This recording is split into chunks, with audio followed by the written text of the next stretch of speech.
Hello and welcome to another one video. Are the IMDb ratings accurate? Not anymore. If you need a shining example of why, take a look at the recent phenomenon that is The Interview. Before the movie was ever even released, The Interview had a whopping 9.9 on IMDb. And this wasn't on some piddly number of ratings. When I first checked the site, it had been rated by over 30,000 users. The Interview has an almost perfect rating on IMDb. How did this happen? An anonymous user on 4chan recommended that people rush to IMDb and give The Interview a perfect 10 rating as a show of protest. Tens of thousands of people complied. Without having seen the movie, they gave it a perfect score. It mostly feels like James Franco and Seth Rogen are just riffing on each other and improvising, with Randall Park occasionally doing the same.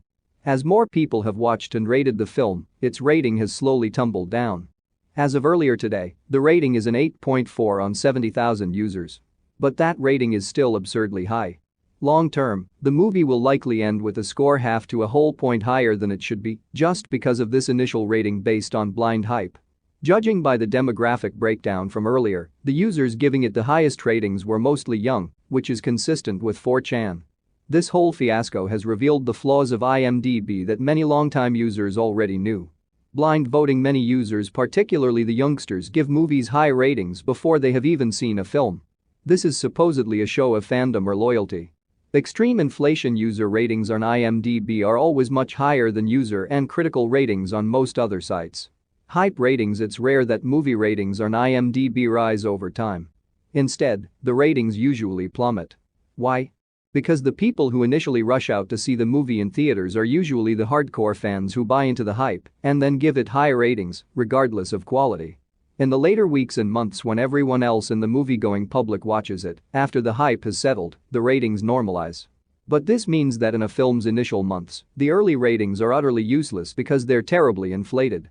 Fanboy bias. Sci-fi, fantasy and comic fanboys and fangirls have made IMDb completely unreliable for any movie in those genres. Everything automatically gets a boosted score. Everything. IMDb has made attempts to block reviews and ratings on movies that haven't yet been released, but they occasionally fail. Even if they do clean up this problem, they still have the issues of biased voting and extreme inflation.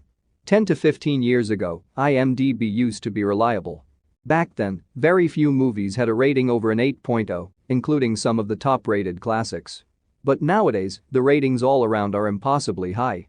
I recommend IMDb for discovering films from previous decades and some foreign films, but when it comes to anything released recently, you should use another site. Thank you for watching. Please don't forget to like, share, subscribe the video.